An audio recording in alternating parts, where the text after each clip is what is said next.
Why Lord Beaverbrook? There he was, one of the richest men in the world, great press baron, inventor in many ways of modern propaganda.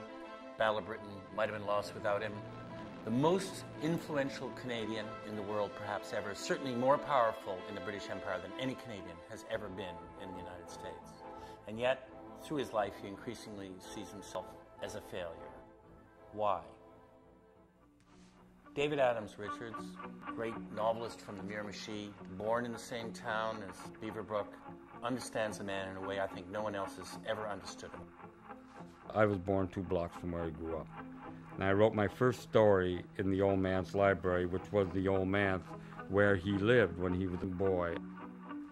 Max Aitken, Lord Beaverbrook, is the story of an individual who started from relatively obscure means to become one of the major players in the history of the 20th century. But there's a tragedy there. It's the tragedy of a powerful man who was all too human. He was always a prankster. He used to sell eggs, for instance, from hand when he was a kid, and one day he took them to a woman who wanted a dozen eggs from his hens, and he only had 6, so he went in and borrowed the rest from his mother. And the next day the woman said to him, "Those are very strange hens because half the eggs were hard-boiled." And Max said, "Oh, I knew the thunderstorm would do something to those eggs," which is kind of right out of, you know, Mark Twain's Tom Sawyer.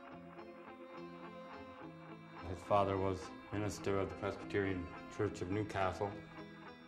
For a person like Max Aitken, the house must have seemed very repressive. The word love was never mentioned in the house. And I'm the last one to say that love has to be mentioned in the house ad nauseum, but I think it's relevant to note. I used to sneak here in the afternoons and skip school. It's a good place to go. No one would think a kid jigging school would be in a library. That's where I began my writing career, looking out some of the same windows that Beaverbrook himself must have looked out when he was a boy, skipping school himself.